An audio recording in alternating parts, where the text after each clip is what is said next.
My brother and I have always been intrigued by the unexplainable. Like many, we're fascinated with stories of the supernatural, fringe science, and modern-day mysteries. Though we've seen no first-hand proof of its existence, our minds remain open to the possibility. Unsatisfied with the so-called evidence on television and the internet, we are choosing to take matters into our own hands and conduct our own interviews and research. Now we're on a quest to speak with as many people as we can and hear the stories of these events from those who have lived them. No Hollywood effects or exaggerations, and no hidden agenda. We invite you to listen and decide what and who you believe. We are the Brothers Mysterium.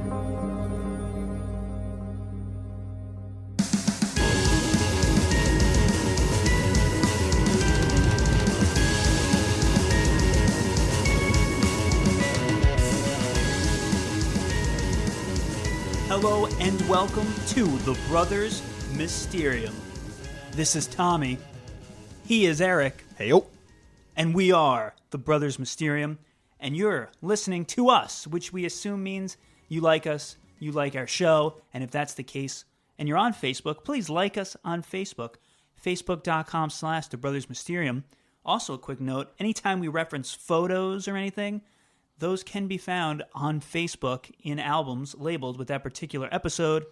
We also tweet and Instagram a lot of stuff at Mysterium Bros. You can follow us there and give us a positive review and rating with whatever podcast provider you use. Indeed. Well, now that that's out of the way, it's time to talk about what's on everybody's mind: sex with ghosts. Oh yeah, that's what I think about. They say the average male can't go 3 seconds without thinking about sex with ghosts. I believe it. There's probably a boner joke in there with a skeleton, but I'm just going to take the high road. All right. So now this came about because one thing we like to do is say things and then follow up on them. We'll touch on a topic and say we should explore that more. We'll say one day we'll do an episode on that, or we'll say we should get a medium, and we always try to do it. Mm-hmm. So this is one of those cases in our episode about college ghost school spirits. I had mentioned about a fellow student who told me about the time he was raped by a ghost.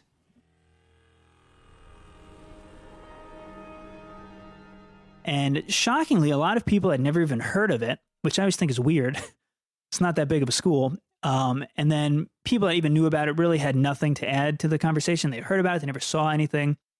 There's only one weird report, which I don't know if it's connected. It took place in Leo Hall, which is where I lived, ground floor.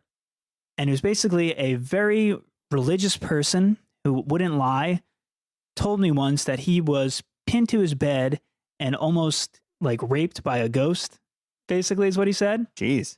And I tried to follow up with him, and he basically ignored me. And I've looked into it since, and there are other reports of like ghost sexual assaults. So maybe that's a future episode topic. Maybe not. A little weird. So he was serious about it, and we said, that's really weird.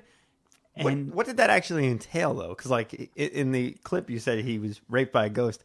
I mean, we don't want to get too graphic here. This is a family show. But, like, what actually happened? basically, and I have reached out to him, and he will not respond to this, probably because he does not want it out there, even though I would not use his name. Sure. But once again, he was a very religious, quiet, not the type to make this up, but he told me, and I wish I had probed more, but at the time it was just so absurd, that he was basically pinned down to his bed and was, like, I guess, pleasured by the ghost. He didn't go into any more details than he was held down on his bed and was Pleasured by the ghost. Right. That's the phrase he used? He said I was raped by a ghost last night. Huh. And I said, what? And he said, last night in my bed, I was held down, took advantage of me, something to that. He didn't go into specifics. I didn't ask any more than that. Huh. At the time, I thought it was weird and humorous. I wish I had taken it more serious and probed more. Probed is probably not the right word to use in this situation. Hey. I wish I had followed up, asked more questions. Now, again, this brings up the old question of, I was laying in bed, and this happened. Nocturnal dream, sex dream, with a ghost. Did it really happen? Did it really happen? Two things that I think of when thinking of sex and ghosts, which it still makes me giggle. Oh, yeah. One is this idea that we have heard, a lot of people have told us that while they were having sex, just after they did, paranormal things started happening. So it makes me wonder if there's some sort of connection to that energy, the passion, the emotions that accompany sex that are pulling in demons or entities or spirits, and they're feeding on that in some way. I also always think about how demons and evil spirits, evil entities are almost like hypersexual. Like when somebody gets possessed, when somebody's on a Ouija board, they'll start saying profane, dirty things, really crude things. Like The Exorcist. I mean, that's a movie, but... Exactly. But we have heard accounts of stories, and it's common that they'll say, suck my... Your mother sucks in hell. Yeah. Stuff like that. So it's sort of this hyper-sexual craziness. I don't know if that ties into like evil spirits. People say they pulled my hair, they were scratching me, pulling me, biting me, grabbing me. Now, is that like, I don't know, is that BDSM ghost sex, or is that just regular violent behavior of a ghost? I don't know. I'm trying to draw a connection here, but when this all began, as I said, I really only knew about one person. We've looked into it. There are others, and there's actually a name for this, and that name is Spectrophilia. Spectro meaning ghost, philia meaning sex. It is a sexual attraction to ghosts or sexual arousal from images in mirrors, as well as the phenomenon of sexual encounters between ghosts and humans. Did that say sexual attraction to ghosts? Sexual attraction or arousal, which means somebody has it. If it's got a name, somebody has it. Now that's so like it's like so what are you like, gay, straight? You like Asians? He's like, nah, man. Ghosts. I mean, I guess if it's like a Patrick Swayze ghost, you could get attracted to it. Yeah, I'd say so. That's pretty... I mean, goddamn, Patrick Swayze, He was a good-looking SOB. When they're spinning that clay pot. Yeah. I remember as a young kid being so depressed that one day Patrick Swayze would actually be passed away, and this movie would no longer be warm and heartwarming. It would just be sad. And unfortunately, that day has come. Patrick Swayze has passed away. But forever in our hearts, God bless the Sways. Oh, yeah. And then in folklore, there's a lot of, maybe not a lot, but there are incidents of spectrophilia. Many cultures have folklore involving spirits having sexual relations with humans. Arabic, Greek, Hindu, Celtic culture, they're all stories. So this is something that's not that new, even though it's not really talked about. Right. I was able to find in recent years a lot of celebrities and high-profile people coming out and talking about supernatural sex encounters. Some celebrities that have gone on the record in interviews and stuff include Lucy Liu, Kesha, a very famous one with Anna Nicole Smith, who claimed a ghost would crawl up her leg and have sex with her while she was living in Texas. And she said, I used to think it was my boyfriend, then one day I woke up and found it wasn't him. That's from FHM Magazine. Kesha, I think I would take Lucy Liu's word over Kesha. I mean, I don't know either of them, but Kesha seems like, doesn't she like brush her teeth with Jack Daniels? That to me suggests she's not in the right mind. You said, I have to ask you this, you're telling me out of time that you've slept with a ghost. I have to ask you, have you slept with a ghost? I did go to the Bone Zone with a ghost.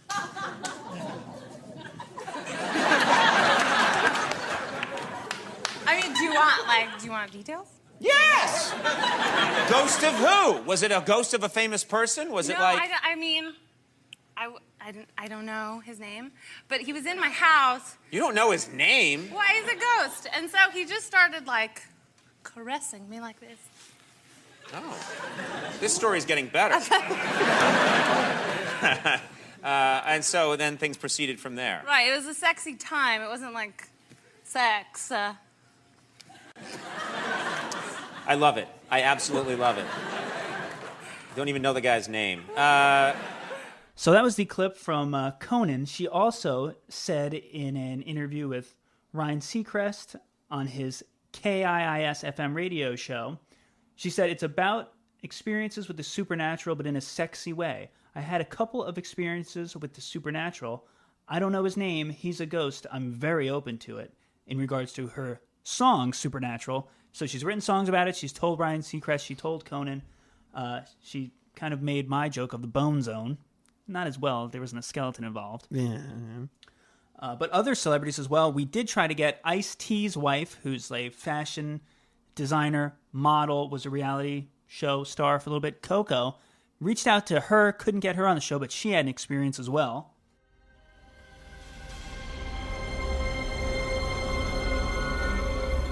There are some ghosts that can be attracted to our light.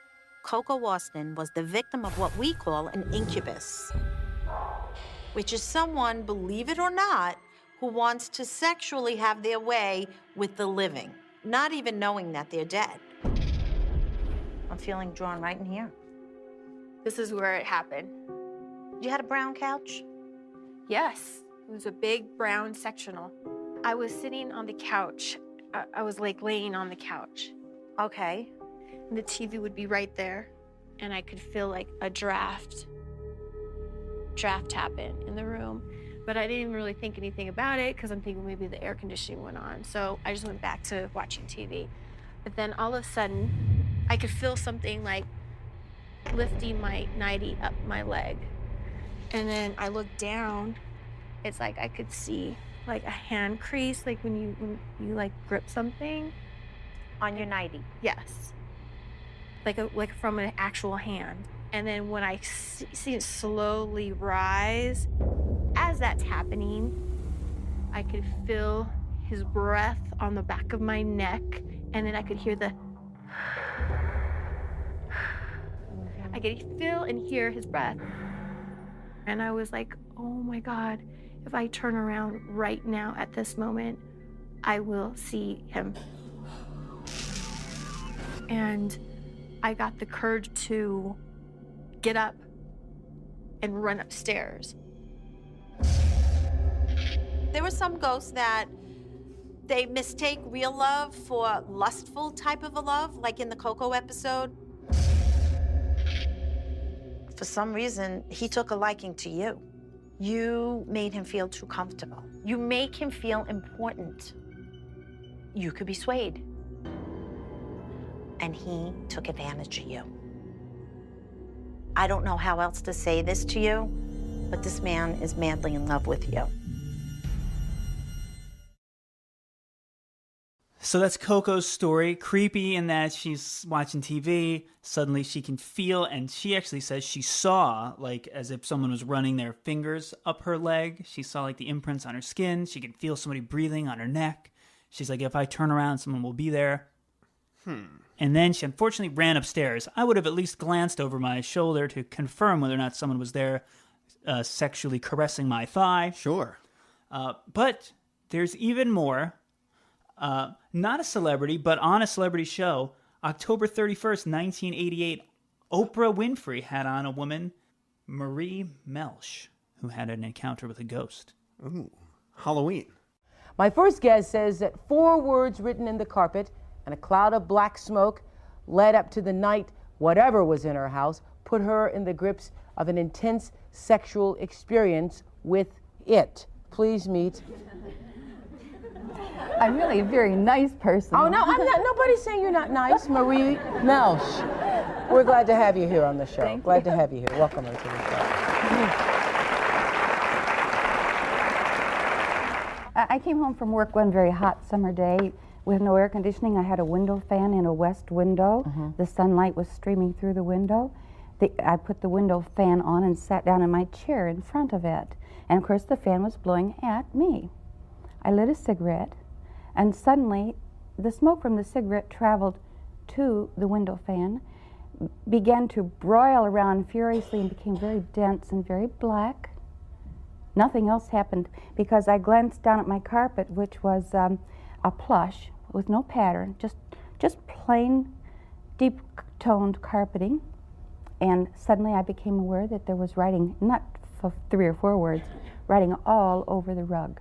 And the writing was in various forms of script. Some were big block letters, some were little tiny letters, some were cursive writing. And I began to look at those. You looked. And they said terrible things. About you? They said terrible things about me. They called me a whore. There were dates and names. My father's name was on the rug. There were dates that were meaningful to me. Some of it I couldn't make out. At that point, I got to the telephone and I called a daughter and I said, you have to see what I'm looking at. They came immediately. I put my little dog outside because I didn't want the writing messed up. And they came immediately, and they could make out the words. They could see them, spell them. There were things that looked something like pyramids in some places on the carpet. It's hard to get into. I was sleeping soundly in my bed one night. Suddenly I awakened. Now, let me preface this by saying that I am on hypertensive medication, which dulls all of your sexual urges. You just could care less. I awakened in the night. And you hadn't had sex in a long time. I have not been sexually active for many years and could care less, thanks to the good old medicine. Well, I awakened in my bed one night realizing that I was in the midst of a very intensive sexual experience. I saw nothing. There was nothing that I could put my hand on, you know, just me. And this lasted a little while. How long? Well, it's pretty hard. You know, you don't watch the clock when this is happening.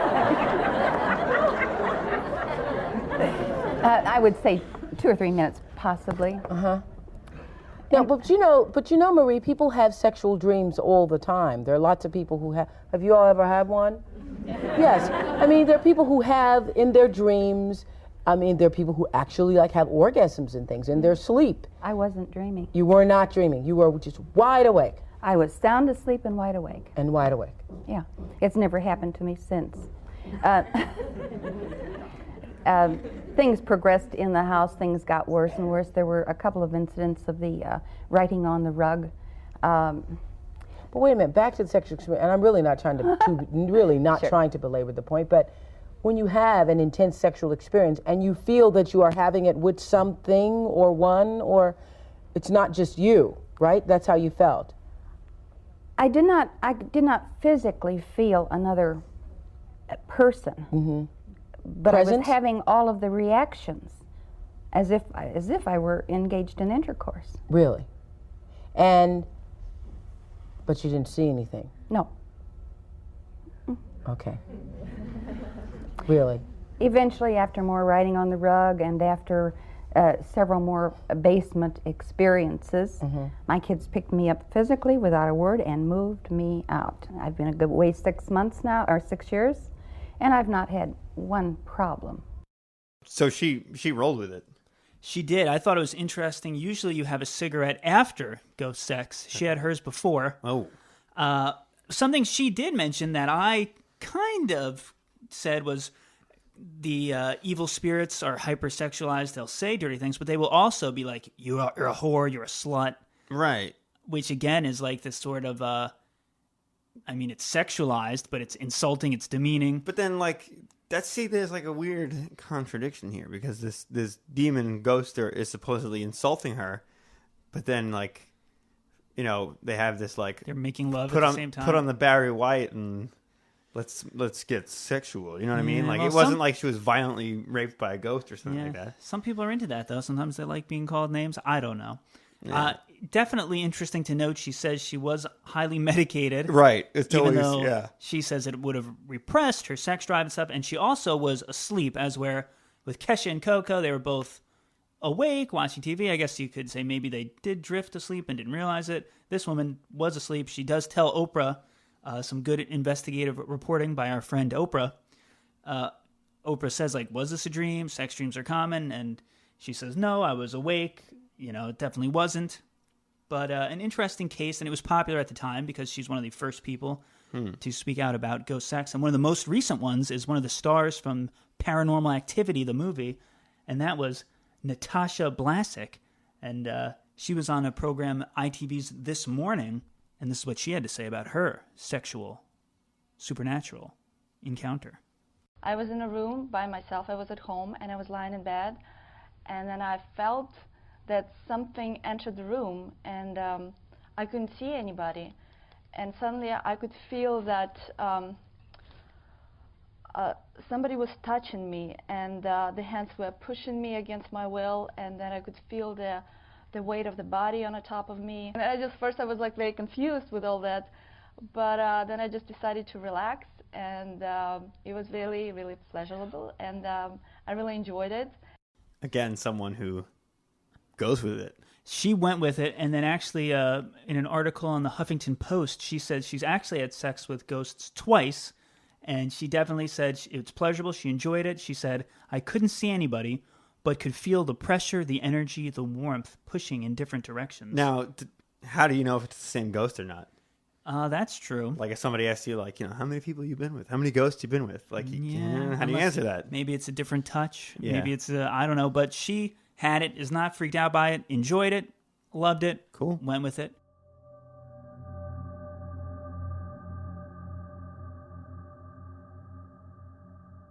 In even more recent news, another woman, Amethyst Realm, the perfect name for a Harry Potter character if I've ever heard one, also appeared on ITV's This Morning to discuss how she has given up on men to only have sexual relations with ghosts. When did you first encounter a spirit? It would have been about 12 years ago now. I was living with my fiancé. Yeah. And he was working away a lot. We just moved into a new house in Hereford. And after a while, he was going away maybe 1 week, 2 weeks at a time. I started to feel kind of like a presence, maybe, I guess you could call it, around the house. Yeah, which is some people would be a little scared of, but you weren't scared by it. It never felt scary. It felt comforting, if anything. And even when even when you were in, this all happened sort of in the spare bedroom. That was where it was, it was at its most powerful. Even when it came up behind you and you could feel its breath on your neck, that still didn't freak you out. Not at all. No. So then you decided that you would take it to the next level, and you dressed in a very sexy negligee, and you went into the spare bedroom and turned the lights off and waited. I did, yes. And what happened? I waited and waited for a while, and then I got a little bit worried. I thought maybe I'd scared it off by being too keen. Oh, okay. And then sort of just as I'd given up hope and was starting to fall asleep, it came to me. And what happened? I don't know what I can say on well, TV. You described it as like, wait. You had sex? Yeah, I had sex with the ghost. With a ghost? Yeah. Yes. But you can't wrap your arms around a ghost. No. So how physically, how does the sex bit happen? You can still feel it. Like it was it's difficult to explain. Like a weight. Kind of a weight, but at the same time weightless, and like a physical. There's the breath and stroking, and the energy as well. I think the energy was a lot to do with it. Do you feel a connection? And does a sexual experience with a ghost end in orgasm? For me, yeah. Right, gosh, so wow. And fan for the ghost? I just hope so. And this relationship carried on for some time, and eventually you got busted by your boyfriend. I did, yeah. I was.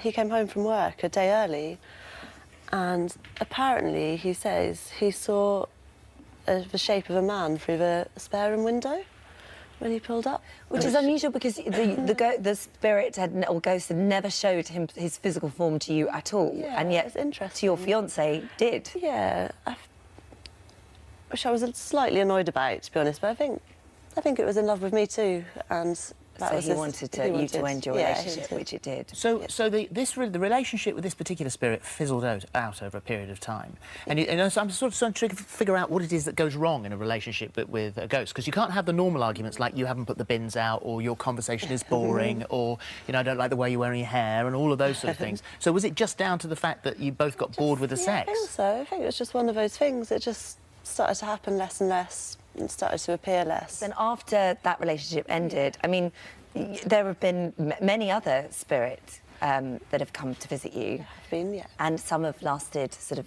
one time, but some have lasted a little bit longer. Yeah. Are they very different sorts of relationships? Have they got different energies? Yeah, you can always feel the difference. The same just with a human, I guess. You can just feel different presences, so different personalities. It's not the same one coming back 20 times? No, it's often different ones. Yeah. And you say, because since your first sexual encounter with a spirit, you haven't had human contact in that way since. No. So once you go ghost, you never go back? Pretty much, yeah. Is that right? It is, yeah. I've got no interest in men now. Well, what about children? Because that surely is not possible.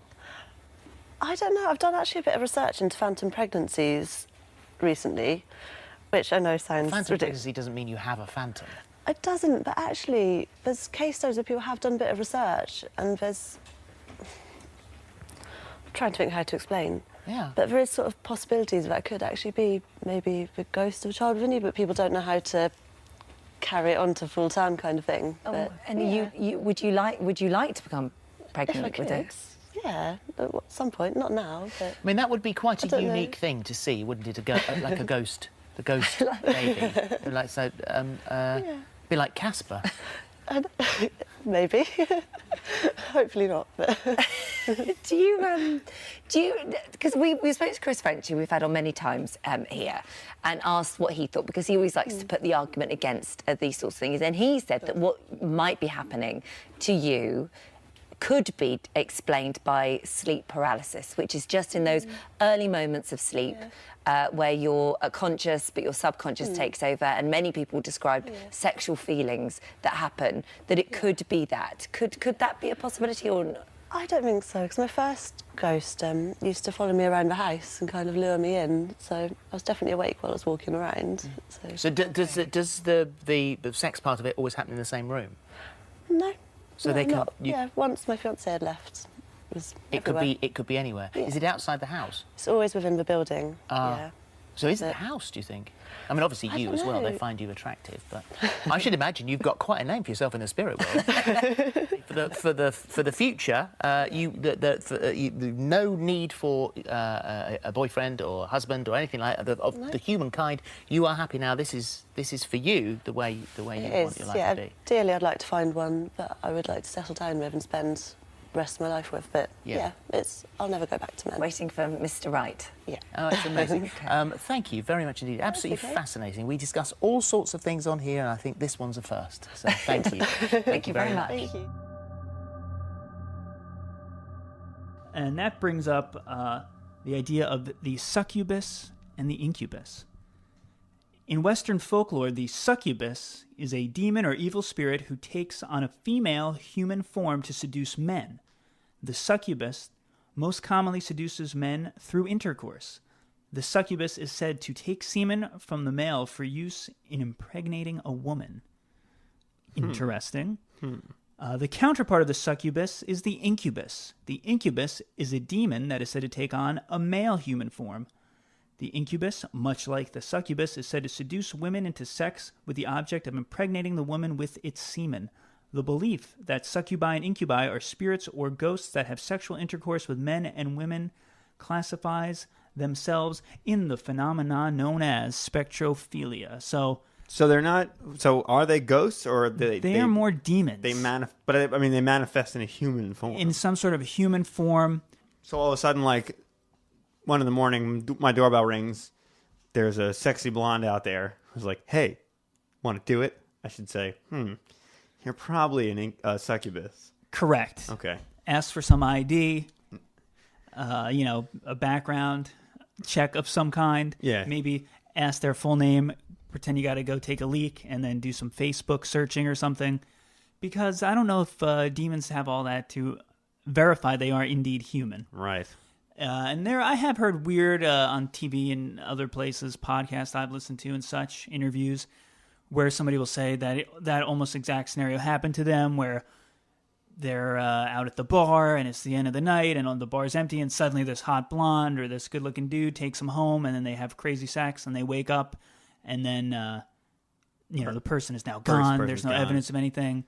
Haven't really gotten into them being impregnated by a demon or anything. Now this also then puts it into another realm of haziness, which is people are at bars like, how do they know they just didn't drink a little too much in this act? They actually did go home with somebody. Right, the old one-night stand disappearing act. And they're like, oh, this person was gorgeous. If you had your beer goggles on, they probably were. That is true. That is true. Well, as always, those are interesting accounts, some good research, but we want to hear from people who have had these experiences themselves. So the first one is a incubus encounter, and it actually has kind of a twist to it, in that it is a homosexual encounter. So an incubus going after a man, not a female. It was submitted by Lucius, and it is read by Luke Franklin. You can call me Lucius. I live in Belo Horizonte, Brazil, and I have been doing so since 1981. I'm currently 43 years old. It is also good to let it be clear from the beginning that I am a gay man, as will be obvious from my Incubus story. This Incubus started to visit me maybe around 2001. He appears intermittently since then, typically the months between one visit and the next. He always assumes the form of a hot blonde man. Sometimes he seems to be a teen, sometimes in the late 20s, sometimes slender, sometimes hunkier. Despite being a shapeshifter, though, he always shows up to me blonde, smooth, handsome and hung, fitting in what I think is a Mr. Right archetype.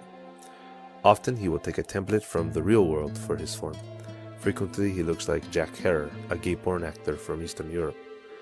Last time that he showed up, this weekend, he was in the likeness of Paul Walker and wearing jeans and a t-shirt, which is surprising since he is almost always naked.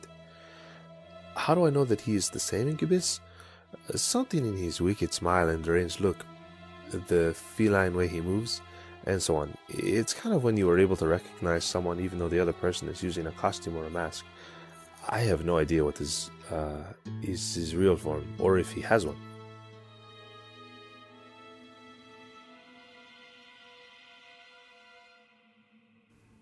I asked Lucius how he knew that these sexual encounters weren't just very vivid, recurring dreams. Yes, it could be just a series of kind of recurring dreams.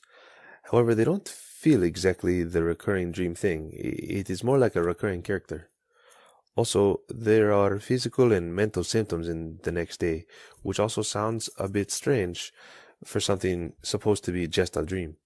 I tend to wake up extremely exhausted from those episodes, even though sometimes I sleep over 12 hours straight. When it is a weekend or something, and yes, given the opportunity, I usually sleep a lot. Also, I am a night person and often go to bed at 2 to 3 a.m. Sometimes my genitalia hurts as if I had lots of sex during the whole night. And yes, I am both top and bottom with the Incubus. Anyway, it is a good kind of exhausted because sex with this entity is awesome. Few times I had sex with flesh and blood mortals that was that good. By the way, sex with mortals tends to be reinvigorating for me. The fact that the Incubus leaves me exhausted makes me think that he is an energy vampire or something. I suspect that also explains why he puts long pauses between one visit and the next. Maybe he can drain a host to death if he visits too often, and I don't know how often he has to feed, but perhaps he has lots of other hosts. He certainly does look slutty. I then asked how many times this Incubus had visited him. Dozens of times, if we assume one visit each month over the past 15 years. I also inquired if any roommates or anyone else in the home ever had a similar experience.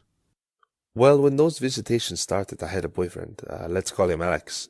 And as one would expect, he would sleep at my place frequently. In 2 occasions, he had episodes that people would describe as sleep paralysis, but who knows, maybe that had some relation to the Incubus. One time, he was sleeping at my side and I was awake. Then I noticed he was mumbling, trying to speak something, and then trying to raise his arm and point at stuff. I said, "Hey, wake up, you're having a nightmare or whatever," while pushing him, and eventually he was fully awake. He then said he saw a man completely covered in blood in the middle of the bedroom, in front of the bed, staring at him. Another time, I left him sleeping in the couch at the TV room and went to a nearby room to use the computer. Then I heard him mumbling stuff on the other side. Again, I had to wake him up, and this time he said there was a guy at the end of the sofa trying to pull his feet. The guy was smiling in a scary way. He never described this phantom guy, and I didn't push the subject because he seemed to get really scared by that couple of experiences. Also, he mentioned that this kind of experience had never happened to him. The fact that the episodes happened at my home and in my presence made me start to wonder if the Incubus was jealous about an actual boyfriend instead of occasional hookups, and maybe he was trying to scare Alex. Coincidence or not, we broke up maybe a couple months later. Since then, I have not had any stable relationship, although I have lots of hookups.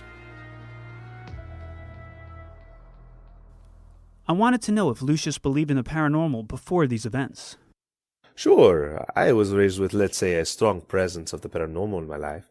My mom is a bit of a witch, so to speak, and more than a passing familiarity with Spiritism and Umbanda, 2 religions that are strong in Brazil and call for communication with the dead. So I was educated to see that as natural stuff. I had many other seemingly supernatural experiences along my life besides this Incubus thing, so I was no stranger to them. I was, however, a researcher, a scientist, and in fact I do have many papers published in areas related to artificial intelligence. So I have to be extra careful in publicizing my belief in the paranormal. In the 2000s, the academia became a circle jerk of atheism and curious brand of skepticism that denies evidence when convenient. So for many times I had to pretend that I had their beliefs. In the end, they are just that, so as not to fall victim to the Inquisition. And if his beliefs had changed at all following his many Incubus encounters. Since this case is a long process, the Incubus is as real as any person for me. He's kind of a long-known sex partner. My overall belief in the paranormal supernatural was strengthened. Finally, I asked what his current level of belief in the supernatural was. Let's say that I believe 80%. I'm open to the possibility that parts of my experiences were hallucinations or dreams or coincidences. However, my core belief is that there are many worlds coexisting with ours, and sometimes they mix up.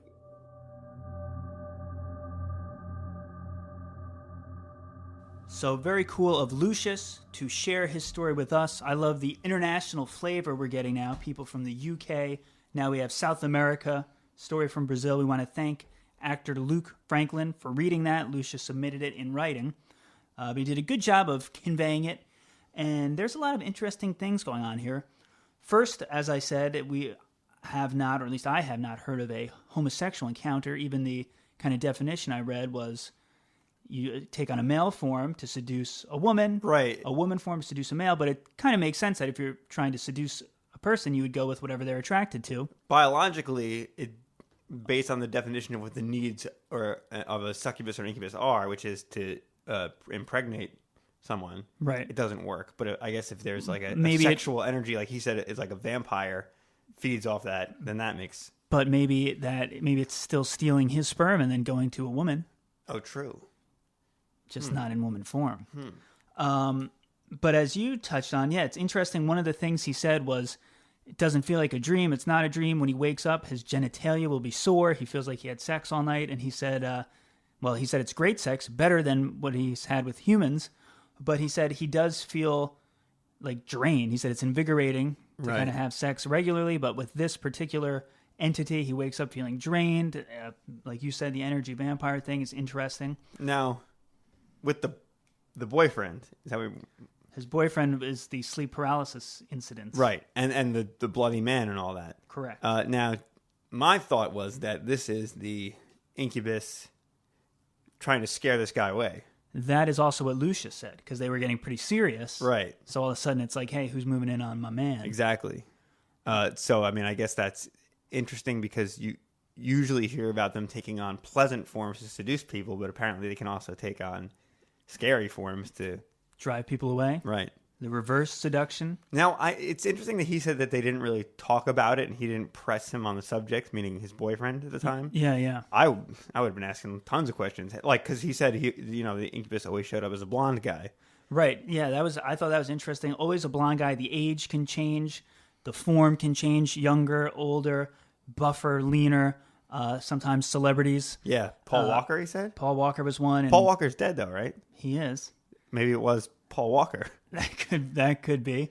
And it's interesting. He had said, though, no matter what form, by the eyes, by the smile, by the body movements, the body language, he's able to know this is always the same entity. And what I found maybe most interesting was the recurring nature of this.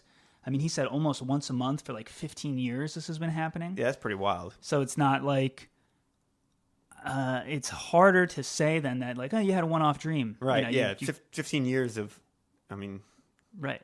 So it's pretty regular. Yeah. He knows the body language, all this, the sly smile, the blue eyes, the blonde hair. So, interesting.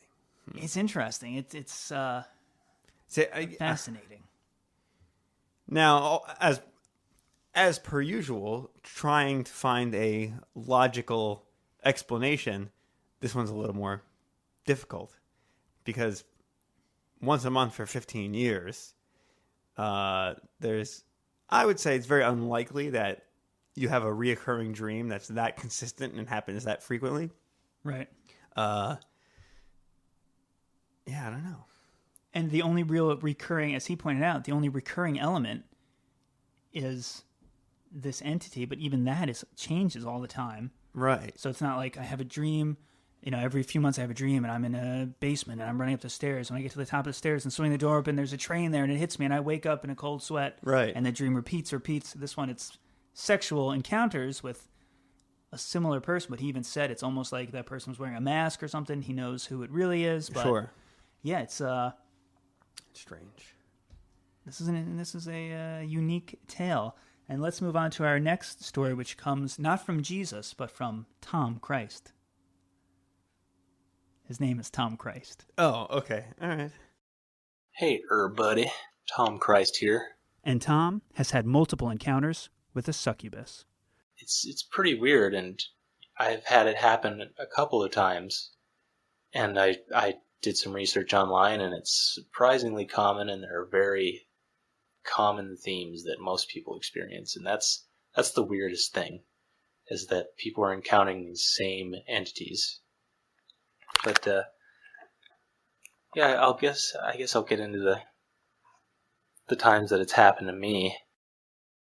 The first time that it happened to me was in New Zealand when I was this was maybe 2004, 2005. I was living in New Zealand with my girlfriend at the time, and I was generally in a very dark state. It was a very dark phase for me. I was into a lot of dark stuff that was reflected in my life with how unhappy I was. But one day I was sleeping, and it was probably about 4 a.m, and I opened my eyes and I was paralyzed. Couldn't move at all, and then I saw this shadow being. It was just this shadowy form that kind of rose up, and this voice just said, "I am going to kill you." And it was absolutely terrifying. There was nothing I could do, and then my girlfriend walked in, and then it just kind of went back down and was gone, and suddenly I could move again. And I was terrified. I was not able to go back to sleep for a long time.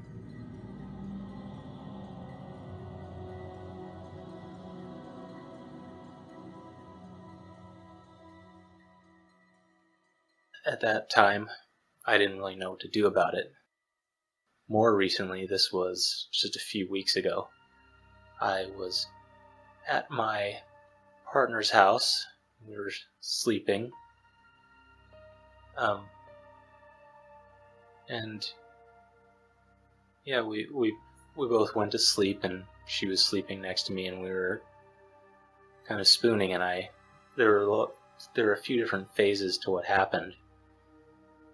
And they all kind of had that dreamlike quality where you don't really question how weird things are or why they're happening, even though it's really weird. It's just kind of like, oh, this is normal. But then it was also very much like a waking state.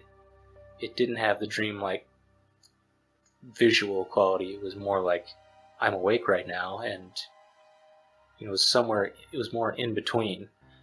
So at first I woke up and it felt like she was squeezing my ribs.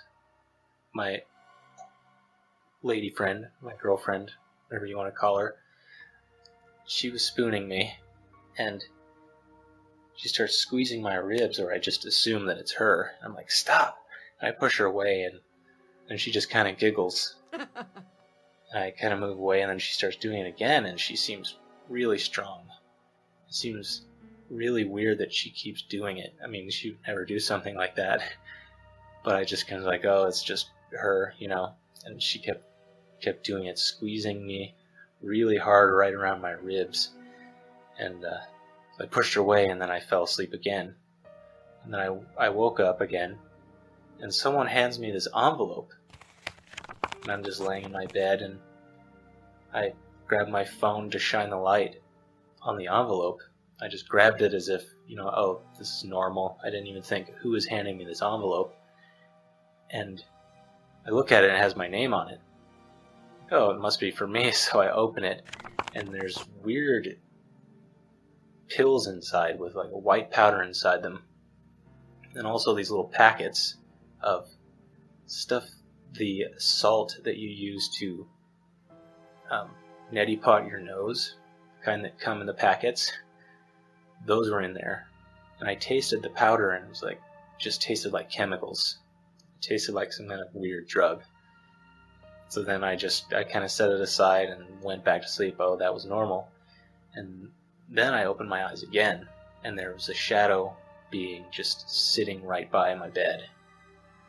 And I immediately reached out and grabbed it by the neck, and I said, "Who are you?" And then it appeared to be female and kind of just like slowly like fell down next to me. And we were on a mattress on the floor, so she was on the floor next to me. And then suddenly it was like, "Oh, this is Michelle. This is my girlfriend." And so suddenly it just feels like her body, like, "Oh, this is her." And then it starts to become kind of sexual. It starts to kind of move in a very sexual way, and it feels just like a real body. It feels just like her body. And so then I start kissing her back and kissing her neck. And then I grabbed her hair. Like, that's not Michelle's hair. She has dreads. This was very smooth hair. And then I felt behind me, and Michelle was behind me. And then, as I realized that, I became almost totally paralyzed, where it became harder and harder to move. And as I looked back, the face of the being that was lying next to me slowly starts to turn and reveal like these huge teeth, gigantic teeth that were taking up almost the entire face. And I just was like holding the head down as it tried to push its way back at my face. And I just said, "In the name of the Lord Jesus Christ, I am protected." And as soon as I said that, it disappeared. Gone. And yeah, that was pretty freaky. But it's interesting that as soon as I invoked the name of Jesus Christ, it was gone. And I wasn't afraid this time. The first time I was very, very afraid. This time I felt very confident in knowing that it couldn't really hurt me if I was not afraid of it. I mean, the only thing that would feed it was my own fear. And yes, I do believe that faith is what can neutralize the presence of these entities, whether, I believe that Jesus Christ is a very real power. I don't believe he's the only real power, but he is one of the easiest to access and one of the most direct ways of accessing that higher power, which exists within yourself. And, whatever resonates best for you, if you're in a situation like that, if you're encountering these negative entities, definitely just realize that it's a test of your own faith. Just don't be afraid. Just respond with the knowing that you are protected. Just, with an absolute certainty, you are protected from these negative entities. So that was Tom Christ. He first sort of shared a sleep paralysis story, pretty standard sleep paralysis. Sees a shadow figure, he can't move, he feels spooked out, disappears, but then he has this weird series of events that took place. They took place in September 2014, so it's been a while, but first thing he said, it had a dreamlike quality to it. It was nonsensical, it was weird. He's asleep, he's doing a classic spoon and squeeze with his girlfriend. They're spooning. All of a sudden she starts squeezing, getting a little too hard on those squeezes, squeezing his ribs, a lot of power, more than he would suspect his girlfriend to have. He's kind of like, "Yo, chill out." She keeps squeezing. Then a weird thing happens where this envelope is handed to him. I would say this is probably part of a dream. It was full of like a white kind of salt powder packet. My question would always be, does he still have the envelope? I would say he definitely does not. Yeah, and if someone hands you an envelope with weird pills and powder in it, don't taste it. That's a great tip for life. Don't do that. He could have. I mean, I don't know. I don't know. I would say anytime you're sleeping and someone hands you an envelope, Don't even open it. Right. But I mean, even if they, okay, so say the envelope part, I mean, like, I don't know. If you lick a weird powder in an envelope and you start tripping out, Yeah. that's to be expected. Yeah, I'm going to assume that part was part of his dream. He's sort of in and out of a dream at this point. Then things get kind of strange again. Suddenly then he sees a shadow figure. He kind of grabs it by the throat. He's like, what the hell's going on here? And then it slowly kind of lowers itself. It becomes more female, more feminine. Yeah. Next thing he knows, they start kind of making out. He can now what's interesting too is if we're going to go by the fact that he's awake, he's feeling it. He feels the body of it. It feels just like his girlfriend's body. Right, They're right. Kissing. He's touching its neck, playing with its hair. And that's when he suddenly starts dawning on the fact that, wait a minute, my girl has dreadlocks. This is smooth hair. He reaches behind him and he can still feel his girlfriend behind him spooning. Yeah, and that's like what you were saying, if you're going by him still dreaming, is that I don't think if the whole thing with the powdered envelope and this shadow person happened before, and then you start making out with the Sensity and you're like, oh, it's my girlfriend. Like, you know what I'm saying? Like, you wouldn't go from something's weird to now they're normal to now they're weird. You know what I'm saying? Like, that's more dream mentality to me. Yeah, I think it's interesting that he's awake enough to feel his girlfriend behind him physically. He still physically feels like he's making out with someone. Like, if they made out and then he woke up and it was gone, but his girlfriend was right there, I'd be like, he was probably making out with his girlfriend in his sleep or something. Sure. The fact that she's behind him and he's feeling her, like physically reaches back and can touch her, but he still has this other female in front of him is strange. You've never had like waking dreams like that though, where sometimes like your physical environment is interacting with is a part of the it. Dream. I have, but then I will quickly snap out of it usually. Once I've awakened and I've realized this person's here, no one's to the left of me, I'll say, oh, okay. As where with him, it's kind of a long sequence. So his girlfriend's there, then he realizes it, so then he starts now kind of fighting this other female who's starts transforming. Her teeth grow huge, take up her whole face. He starts saying, you know, the power of Christ to keep you away. He goes for the Jesus protection method. Not himself, not Tom Christ. Not the Christ. Well, in this case, Christ was using the power of Christ. Right. And then finally it goes away. When I have that happen to me, it's usually pretty quick. Right. And like you said when we were listening to it, a lot of this rings of sleep paralysis. Yes, which did, something to note is it did also come into play a bit in our first story with Lucius, where Lucius's boyfriend was having sleep paralysis and seeing scary, spooky males covered in blood or just grabbing his legs. So I don't know if there is a connection, perhaps, between sleep paralysis and incubus, succubi, incubi. Now, if you're going for the spectrophilia, for the natural world explanation, I mean, these could just be stories of the phenomenon of sleep paralysis occurring naturally in the brain, you know, as a parasomnia, and these people are just experiencing it in this way that seems sexual. Yeah. That's just one explanation. Yeah, I mean, this is like so many things we do when there's an element of being asleep. You can easily just say, it was a dream. Whole thing was a dream. Right. It does become tricky.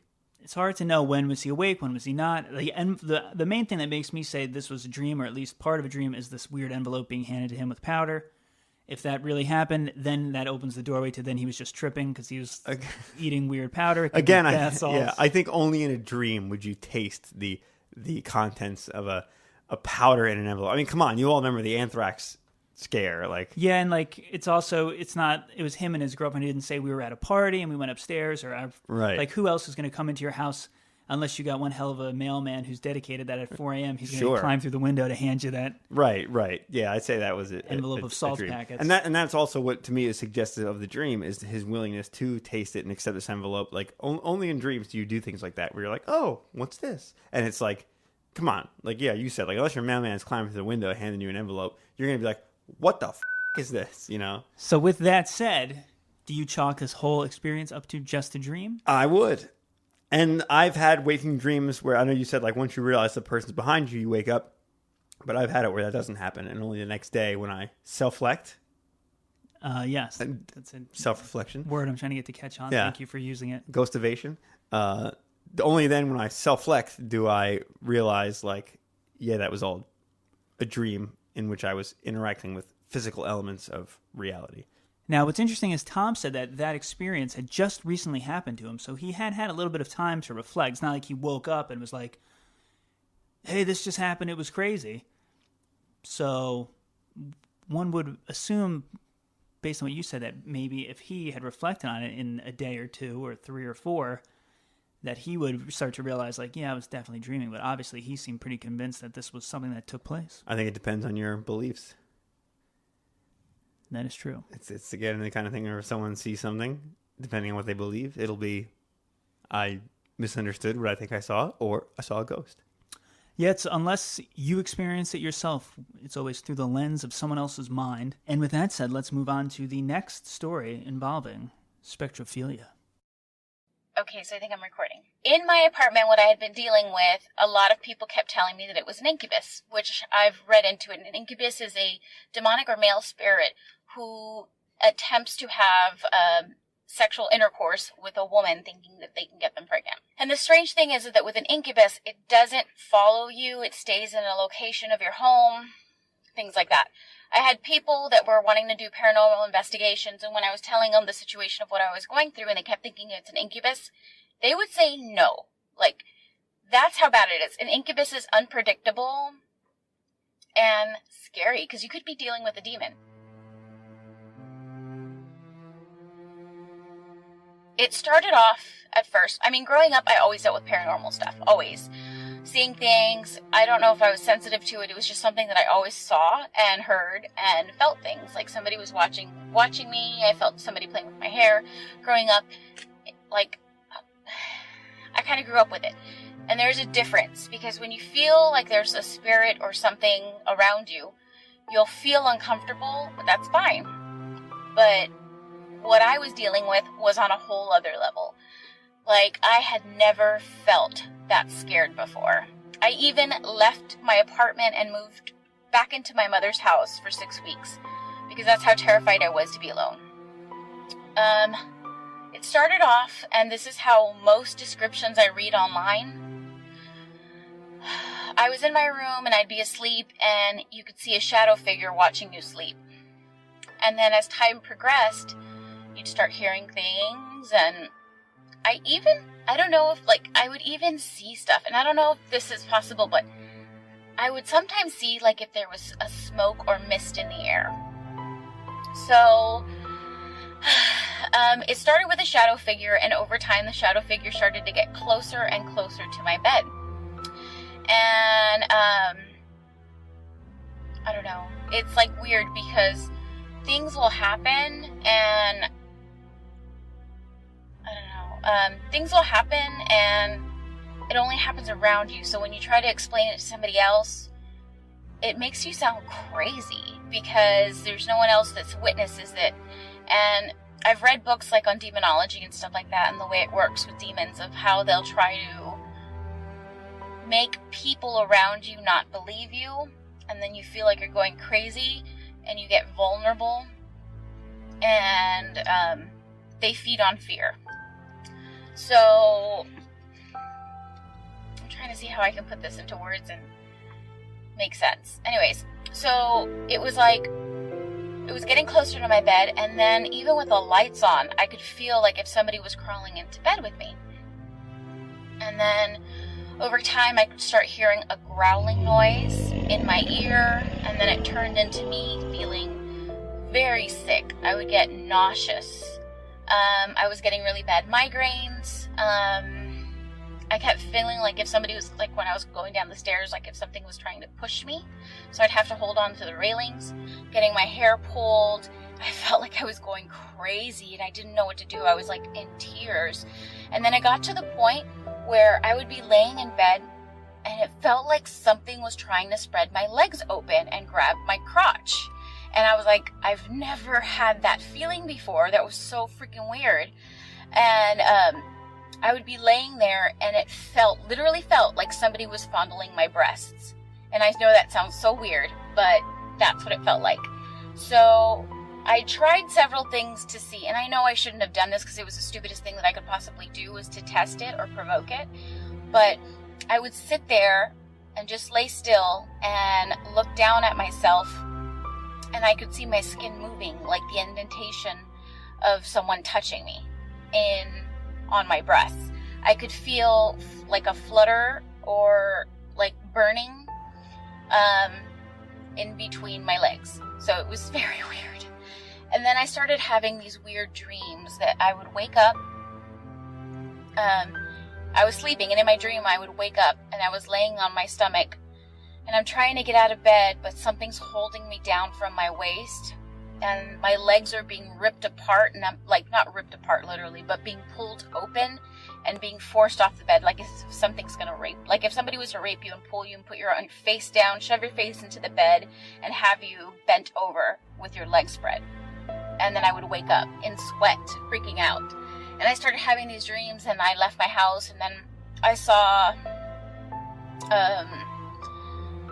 an Indian witch doctor, and I had a paranormal team come investigate.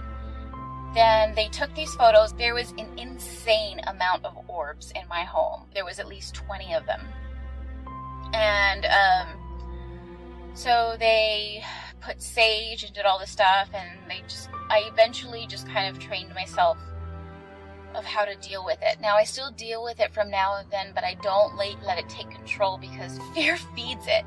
But it's scary. Like the feeling of somebody trying to get into bed with you, something growling and pulling on your hair, making you feel sick, and you can't see it and you can't control it. That was like my biggest fear. And then it got to the point where I started feeling pressure on my chest, and like something had its arms around my neck, like its hands around my neck. And it was scary. It's a horrible thing. They've done everything that they can in my home. They wanted to come back, but I haven't been in touch with the guy. But it's happening again, and I don't know. They told me not to walk around my home wearing revealing clothing, because it's almost like inviting it. Just to kind of, like, if you're going to have sex outside your house. Anything sexual, avoid from being in your home, because of the fact that that's the whole thing with an incubus. It's all sexual related. That's my experience with an incubus. Last night, I was laying in bed, and I've been wanting to do this for the longest time. Turn off all the fans, leave the lights on, and have a camera recording, and put tin foil over my lap, chest, and around my face. Because when I lay down, I can literally see the indentation of the pillow going down where someone is like if somebody is straddling me with their knees on each side of my hip, and they're putting their hands on each side of my head, and I feel breathing on my neck. So you tell me if you would want that. Something that's doing that you can't see. And you get like this overwhelming feeling all over that's just like scary. But like I said, I've learned to control it. I've been wanting to do the tinfoil thing, but I know that that's just going to be provoking it. I tried recording it last night, but then I was like, what am I doing? But I've been wanting to do the tinfoil thing so that people can see what I'm talking about. Like, you can see the blankets move down and move like if somebody's touching something around my crotch and around my head. I don't know. But I decided not to do that. They usually say just to get a paranormal investigator to come and see what it is to cleanse your home. It didn't work for me. But what the Indian witch doctor, he helped me mentally. Because if you break down, that's what it wants. It wants somebody vulnerable and someone that it can overpower. So don't do that. Nope, don't do that.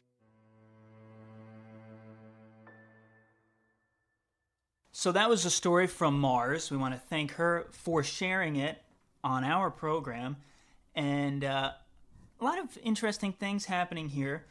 One thing that she said right off the bat was that she, growing up around like ghosts, there was a difference in the presence of your typical harmless spirit or ghost. You can feel it there. It's around you, whatever. And this just felt different, darker, more threatening. I guess because it is a sexual predator. But the belief is there. The belief was already there, yes. Okay. So she did... We've talked about that prior belief. Right. She is open to the supernatural, paranormal, said she was brought up with it, but she does mark a difference. Started out as, once again, sleep paralysis playing a part in this. Yeah, shadow people. Shadow figures. What's interesting here is the progression where it would kind of get closer and closer each time it appeared. Then Maybe that's what they do. It's similar to like when you first start seeing someone, you don't usually jump right into things. The first few dates are just a little sleep paralysis? Yeah, well, depends who you're seeing. Yeah. But like, you know what I mean? Like maybe the ghost is like, I don't know, I just met her. Should I go for it? You know, like... So it's more of ghost. You're on right. the other side of its nerves on the ghost right. or incubus or or succubus. they test the waters or see, you know, how you respond. Or yeah. Well, maybe it goes into if you're afraid or not, because as we know and we've said on the show, these evil spirits will feed on negative energies, feed on fear.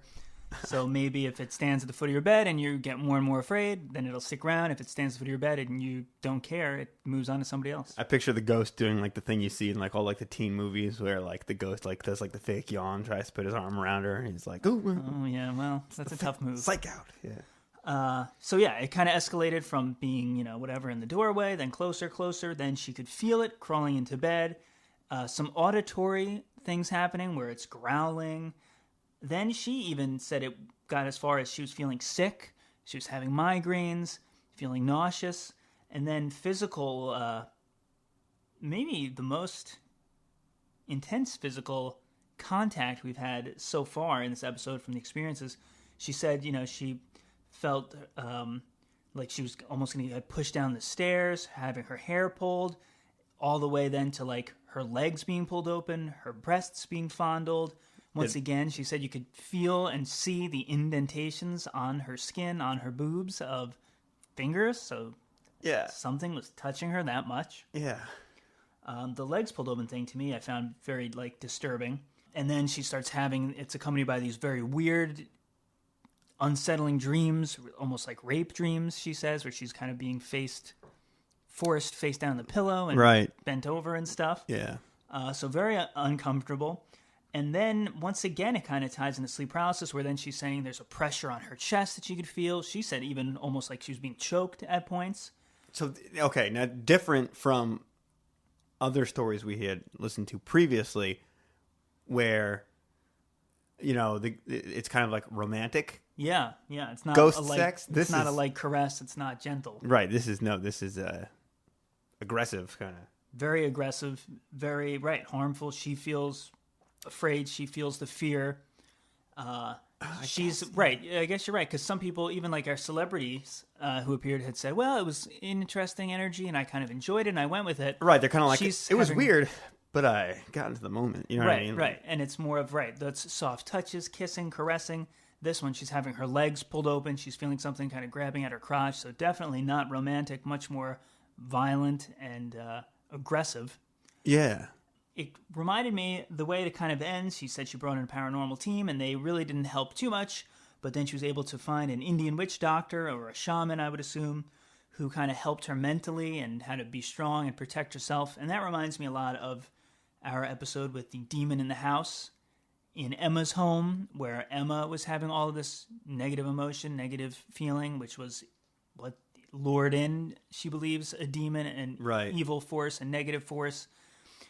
So that could be a part of it, and that could tie into kind of what we were saying at the beginning of breaking down this story, was maybe this entity was just kind of lurking around through sleep paralysis to see how Mars would respond, and the more afraid she got, the more aggressive it got, and the more power it was given. So, right, she even said it feeds on the fear, which, that makes maybe sense. Logically makes sense. Shaman is able to help her just in being strong, not being afraid, not giving up that power to this negative force.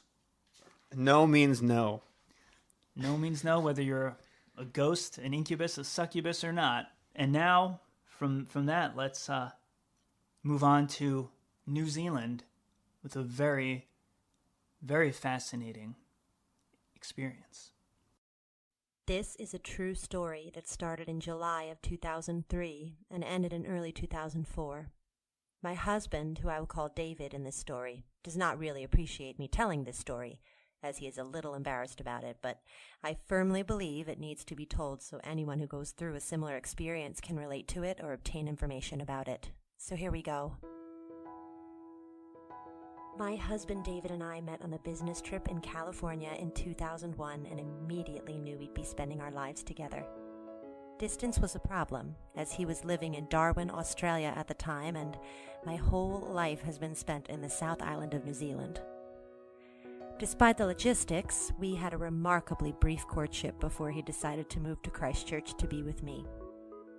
While saving for our inevitable wedding, we lived for 6 months under the same roof as my 2 other female friends until we secured ourselves a beautiful 2-bedroom home in the countryside, just a few kilometers from a small town called Oxford. Since David's work is mostly done via phone and internet, he can work from anywhere in the world, and we only needed one fuel-efficient little car for me to drive into Christchurch to get to my work. David had a 4x4 truck, but we rarely needed to use it. We loved our peaceful little idyllic hamlet in the country.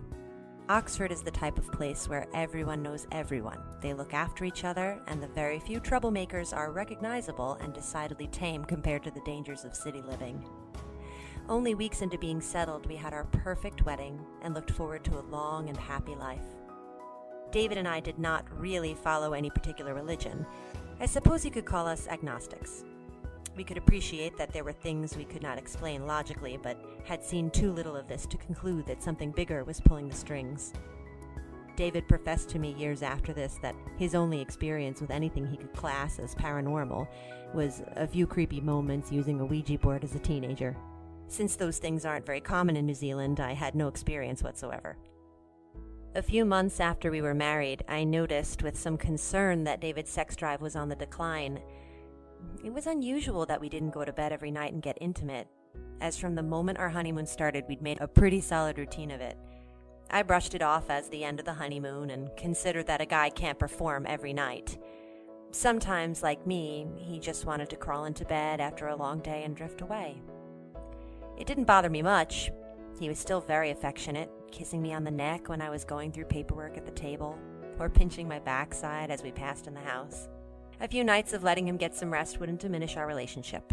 Some more weeks after noticing the slow decline of our sex life, I was having trouble at work and was stressed to the point of insomnia, and while sex usually tired me out and allowed me to get some sleep, David had simply kissed me and buried himself under the duvet, snoring softly shortly afterwards. I lay in bed fretting about work, half bordering on sleep, and lying there when I heard David gently moaning in his sleep. I looked over at him, though I couldn't see his face in the dark of the room. Sure, he was just having some pleasant dream. But when I chuckled gently in amusement, he stopped, went quiet, and seemed to stir. It all seemed so normal, I eventually got to sleep and woke when David got out of bed before me. We talked that morning before I left for work, and I playfully approached the topic of having some fun that night. David tiredly smiled at me, but I could tell he wanted to talk about something. He's easy to read and probably the most honest man I've ever known. It's one of his best qualities. He was embarrassed to reveal that for the last month or so, he'd actually been experiencing vivid, wet dreams. He'd wake up no more rested than when he went to bed. He'd had difficulty concentrating when working, and perhaps the most confusing aspect of this is that on nights when we made love, he'd have dreams that made him feel terrible in the morning. I asked what kind of dreams, but he said he couldn't remember them on waking, just that he felt awful. I can understand now that this should have been a warning sign, but not having the hindsight I do now, I didn't see it as anything too serious. Since there was little either of us could do to manage his dreams, he apologized for making me think it was something to worry about, slapped my backside, and ushered me off to work with coffee and a kiss. I've never had any reason to doubt David's faithfulness. He spent very little time in the company of other women, and though he was young and handsome, he still is, he only ever seemed to have eyes for me. So it was a shock to me a few days later to come home around lunchtime from work unannounced and to hear soft moans of pleasure coming from our bedroom. It was David's voice.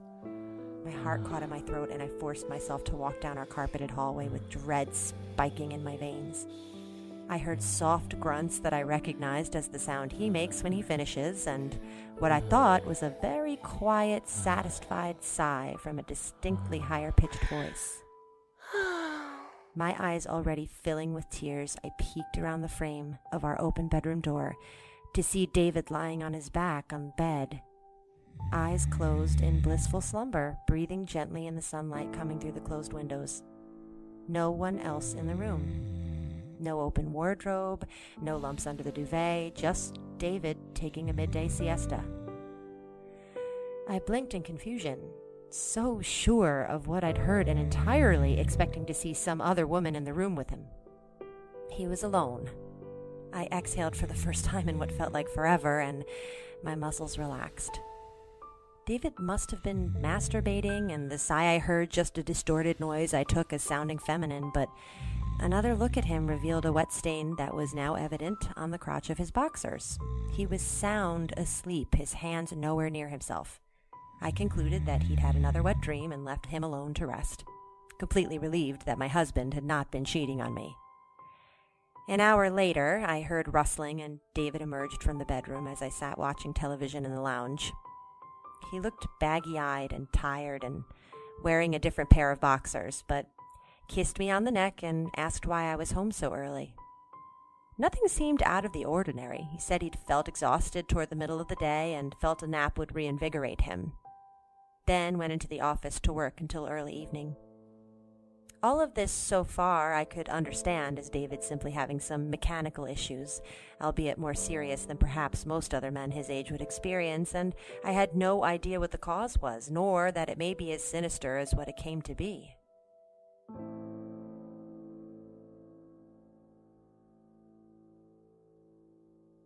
The really disturbing things started happening after I nudged David awake one night during one of his dreams. He'd been moaning and twitching, and after considerable effort he woke up with my urging, feeling groggy and confused. The wet dreams had been making me feel as though I was falling short of his needs, so I took the initiative and suggested to him that we fool around because I couldn't get to sleep. He was already ready to go, I noticed, and in a short time both he and I were snuggled together peacefully sleeping, intertwined after enjoying ourselves. In the morning, when my alarm went off, I rose from the pillow to sleepily silence it, and my head jerked painfully back like something yanked my hair. I tried to look behind me, but my hair seemed snagged. Maybe David's shoulder was on it. My cry of, "Ow!" woke up David, who flicked on the bedside lamp to look at me. A long length of my hair had been tied in a knot around one of the wooden headboard columns. I told David that it wasn't funny, and he was just as confused as I was. It took about 10 minutes to untie the tight knot in my hair before I could get up. We were both stunned and frightened. My hair hadn't tangled. It was obviously pulled and tied around that column while I was sleeping. Breakfast that morning was strained, as we could not explain how it had happened. We jokingly decided the house was haunted by ghost children playing pranks and laughed it off, but both of us looked at each other like this wasn't something we were comfortable with. Little disturbing things kept coming up after that incident. David would find love hearts drawn in the mist on the bathroom mirror when he got out of the shower. The bedroom door would be shut when he decided to take naps in the daytime, despite him asserting that he left it open to hear the phone if it rang, and possibly most disturbing, when he was alone in the lounge watching TV or trying to read a book, he would feel a very light sensation of a finger caressing his hair. On any of these events, David would brush it off as his imagination, even when he couldn't explain them. He said to me that believing it to be in his head made him feel safer and more sane. I'd have freaked out completely had any one of these things happened to me, but I had problems of my own. On 2 more occasions, I had knots tied in my hair. Once, a small knot so tight, I had to cut the hair to get rid of it. And once, as though someone had been trying to braid my hair, but given up. I had also been locked out of the house one afternoon after work because, for some reason, my house key had been removed from my key ring and left just inside the front door where I could see it through the glass, but couldn't get to it. Through all this, David was losing his cool composure. He was surly and argumentative when he was tired, and that was most of the time now. The house had become a hostile environment where neither of us felt happy, and because we couldn't explain what it was that was affecting us, we lashed out at each other. I'm a confrontational person, so we'd bicker a lot, and on one Saturday, I'd had enough of the tension and the fights, and I declared I'd be taking a few days away to visit my parents in Christchurch while we both cooled our heads. I shouldn't have left him in that place alone. I know that now.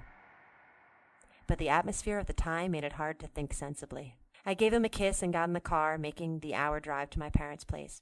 My mother was understandably sympathetic with our plight. Newlyweds, more or less, living together and trying to iron out the issues of our love. When I began explaining all of the weird things that had been happening recently, my dad perked up and listened closely. Since he was a retired police officer, now a teacher, his first thought was that someone was breaking in, or even worse, living in or around our property and keeping out of sight. After my full explanation, Dad was very concerned. It was clear to them both that David had some unseen entity with an obsession for him, and despite my protests of not wanting to bother anyone or make it public knowledge, Dad called the pastor to the Oxford Baptist Church, who had also served in the police force and knew Dad personally. My parents are Christian, and while they're not the preachy type, they're God-fearing people who take matters of faith seriously. Maurice, the pastor, said he'd like to talk with us both when it was convenient for us. I stayed in Christchurch only 2 nights before I missed David so much I couldn't bear it anymore.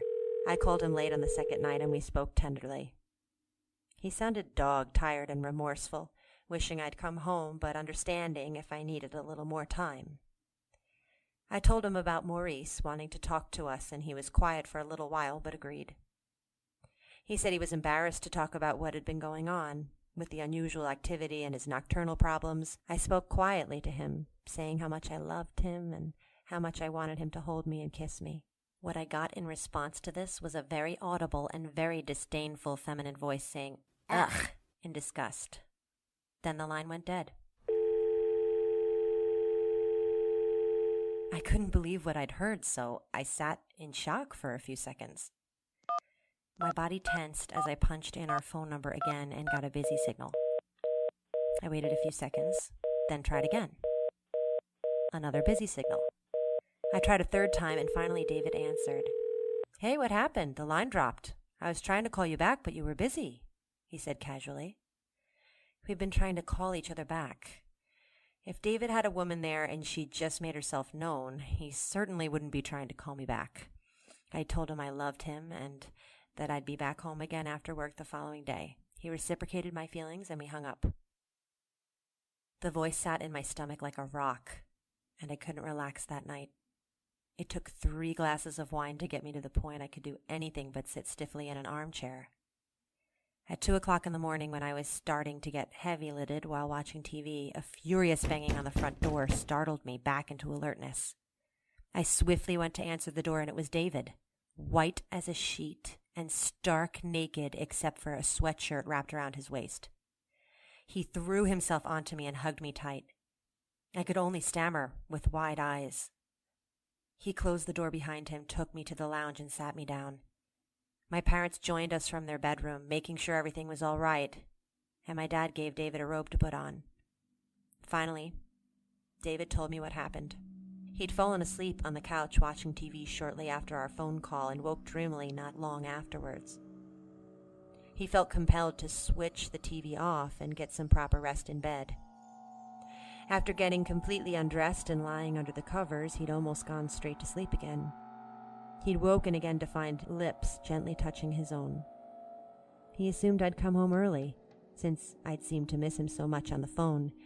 He'd kiss me back, feeling me touching him downstairs in a very enticing manner. He smiled and let it happen. He now spoke openly about the dreams he'd been having regularly, and it usually involved being seduced and pleasured by an unidentifiable woman. It happened so often that his half-asleep brain hadn't decided if it was really happening or not.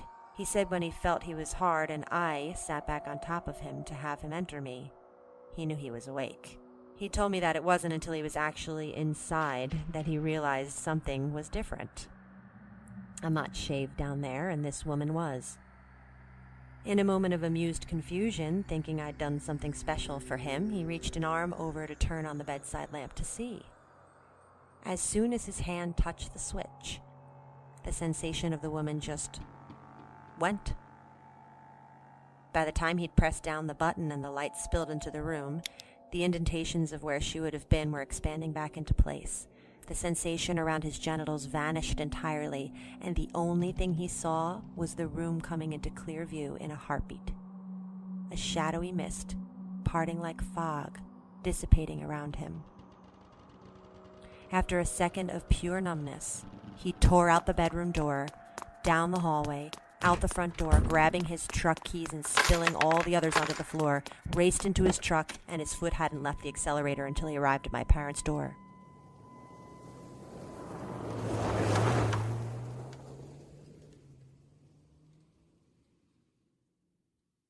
We didn't go back to the house for another couple of days. David had calmed down a lot since he'd escaped from there. He'd had some proper sleep, some care from me, and a visit from Maurice after Dad had called him again that night. Maurice and my parents had prayed over us both and promised to take us through a blessing of the house, since to his recollection no such thing had been performed by the church on our house yet. It's a friendly custom for new homeowners to go to the Baptist church to have the house blessed by the church community.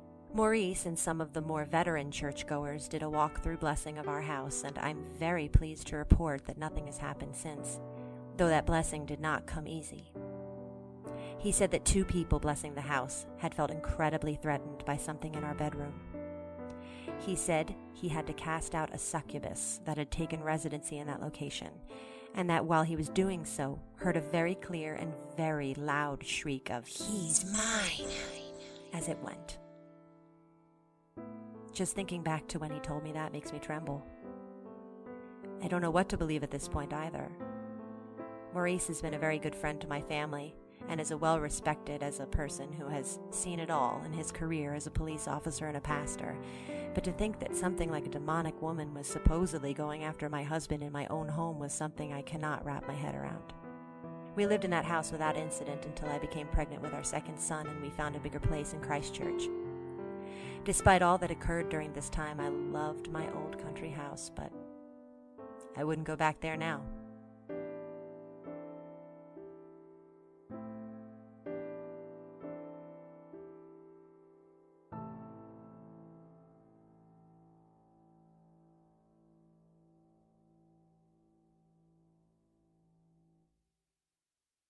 Whoa! Yeah, pretty intense. That was, we'll call her Ivy, and her husband David.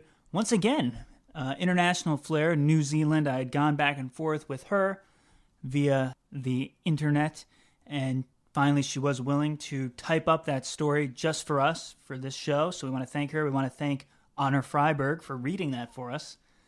And I'm happy to report that currently Ivy and David are very happy. They have 3 boys. And Ivy, was happy to kind of share this story. As she said, David doesn't like to talk about it, but she said if anyone out there can sympathize or take the information from that, or even supply information, what happened, that's why she wanted to get it out there to kind of help anybody going through it, to kind of spread the word that this type of thing can and had happened to them.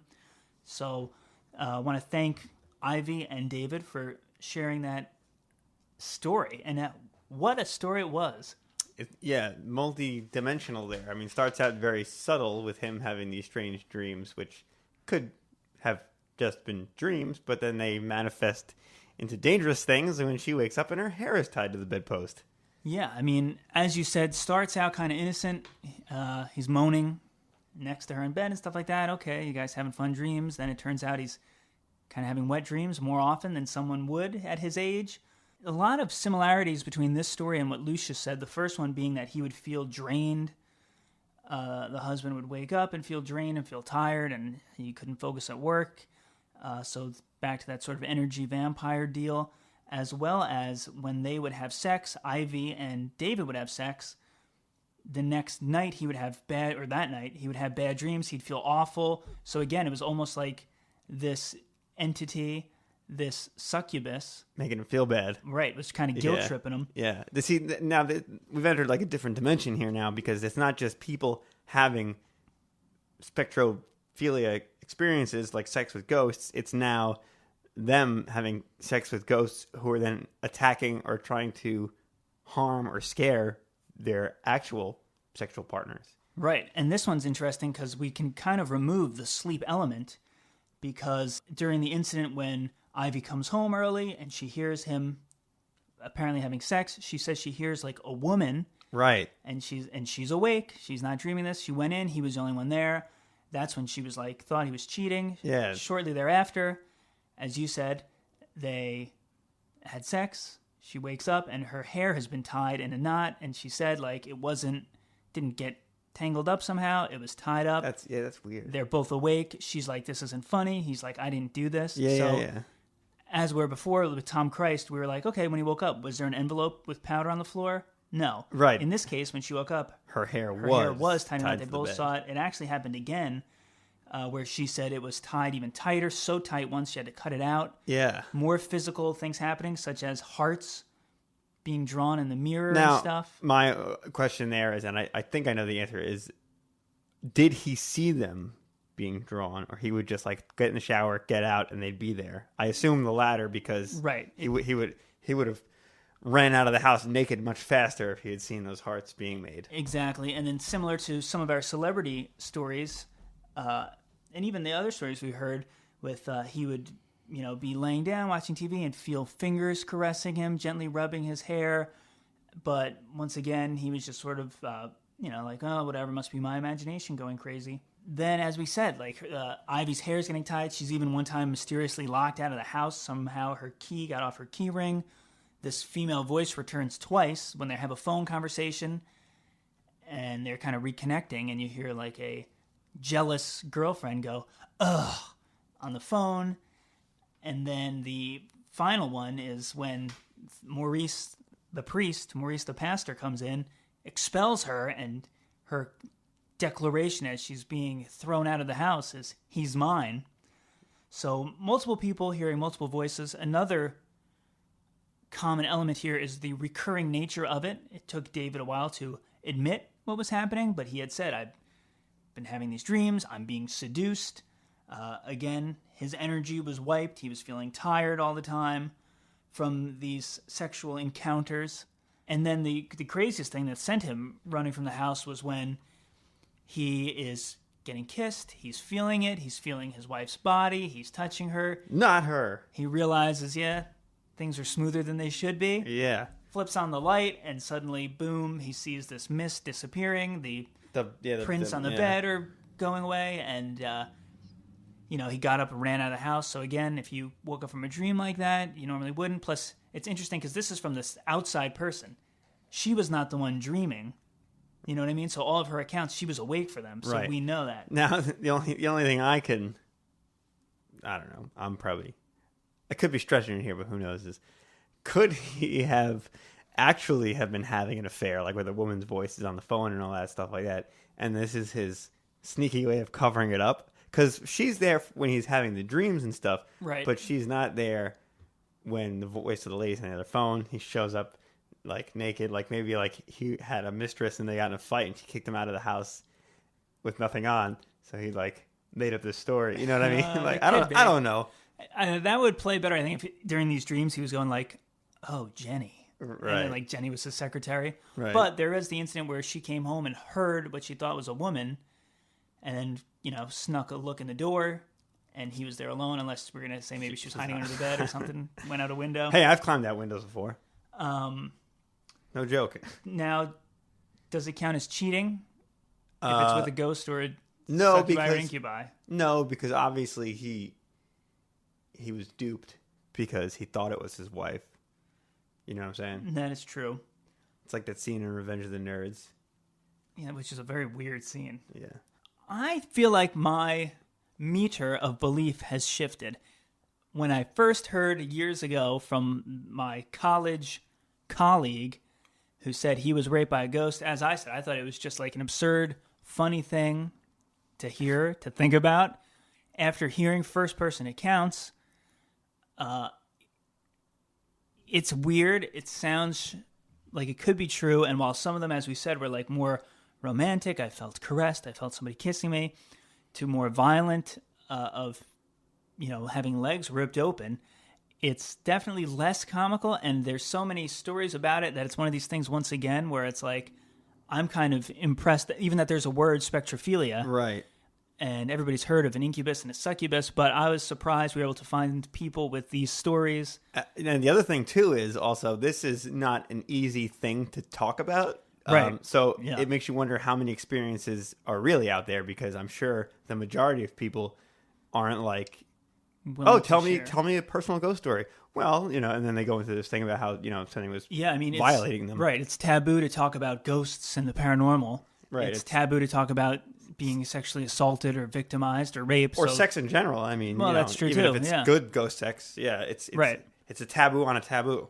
Yeah, it's a triple taboo. It's ghosts, it's sex, and it's being taken advantage of, all in one. I will say I hold some doubt in some areas because number one is these, most of the time, at least when we hear about spirits, demons, apparitions, they don't have a physical body.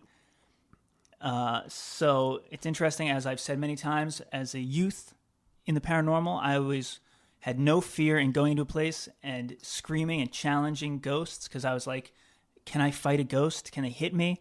Now, though, obviously people have said, even in this episode, hair pulled, they felt physical touches. We've heard people talk about they've been bitten by a ghost, they've been scratched, they woke up with scratches. Right. So this goes beyond stone tape theory or... Right, I think like the Hollywood thing I was used to is that a ghost will walk through a wall. A ghost can, will walk through you. It can't touch anything. It can't pick stuff up unless it's like a Patrick Swayze ghost.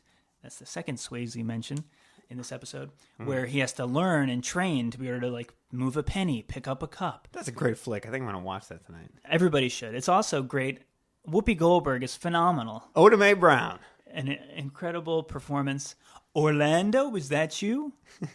What'd you do to your hair? It's Autumn Sunrise. Do you like it? That's a great scene. That is a great movie. We'll watch that next. But so just the fact that people say I was kissing, it was my girlfriend's body, I was rubbing it was rubbing me. It's interesting, but along those lines too, I kind of think a ghost has no bodily functions. You never hear about a ghost using a bathroom. You never hear about ghost poop, ghost pees.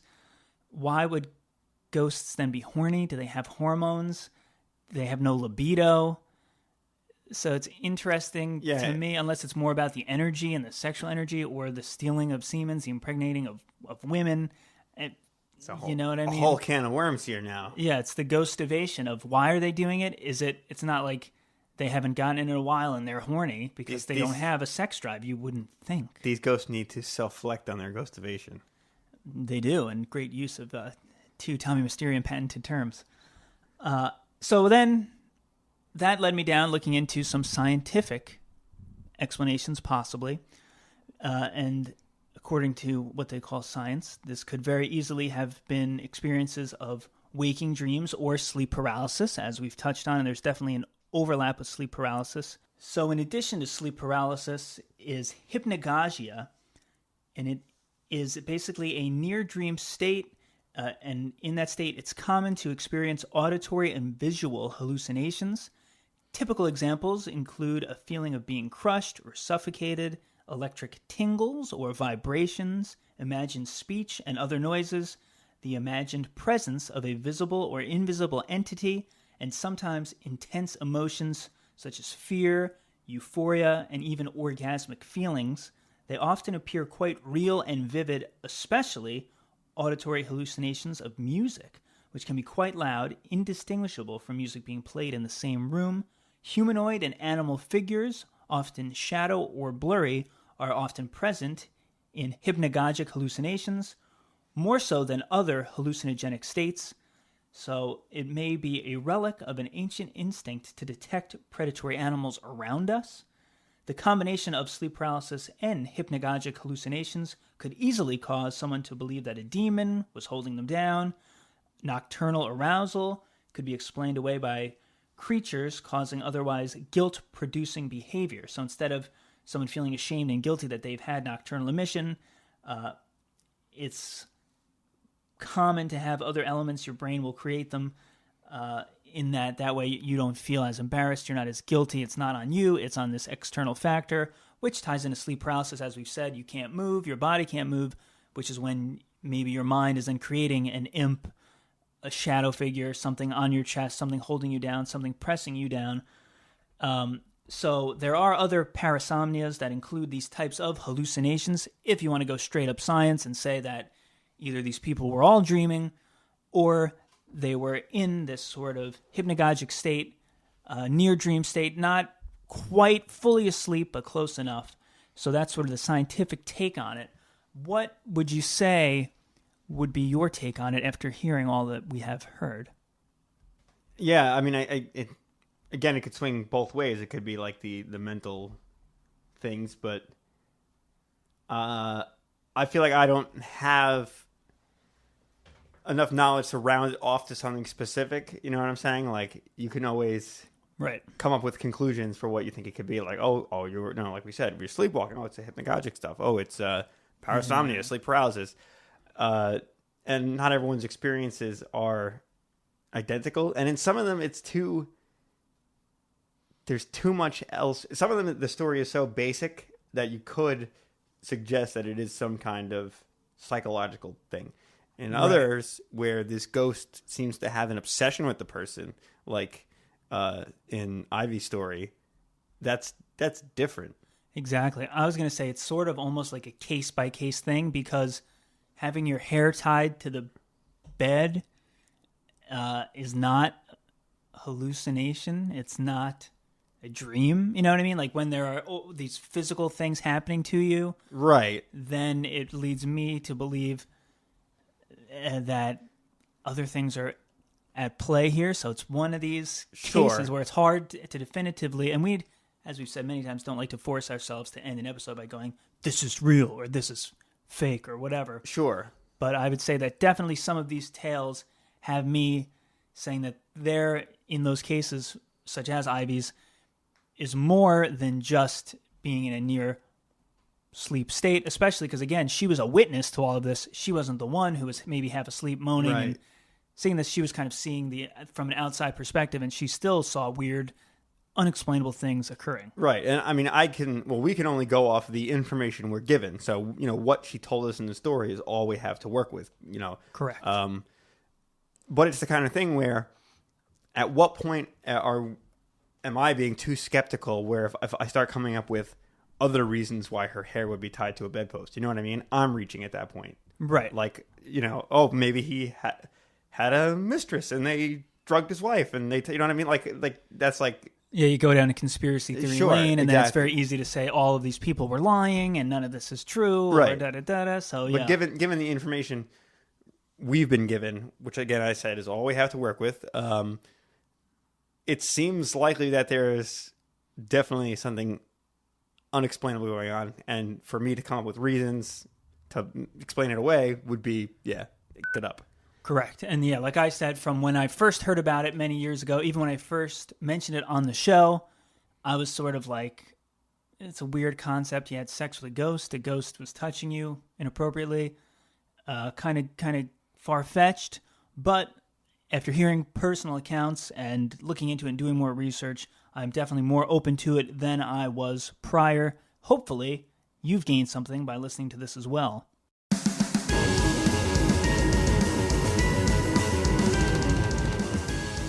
In this episode, we did reference our episode on sleep paralysis quite a bit. That is episode 6, Sleep Paralysis, from our catalog. If you have not yet heard it, go and give it a listen. If you've heard it before but want a refresher, do the same. For those of you keeping score, I did reach out to Mars for an update on her situation and to find out if she ever attempted her tinfoil experiment, but at the time of this airing, I had heard nothing back. The same goes with Tom Christ, who I did reach out to as well, just to see what his current situation was like, but unfortunately, I did not hear from him either. Clips from ITV's This Morning included the story with Natasha Vlasic and Amethyst Realm.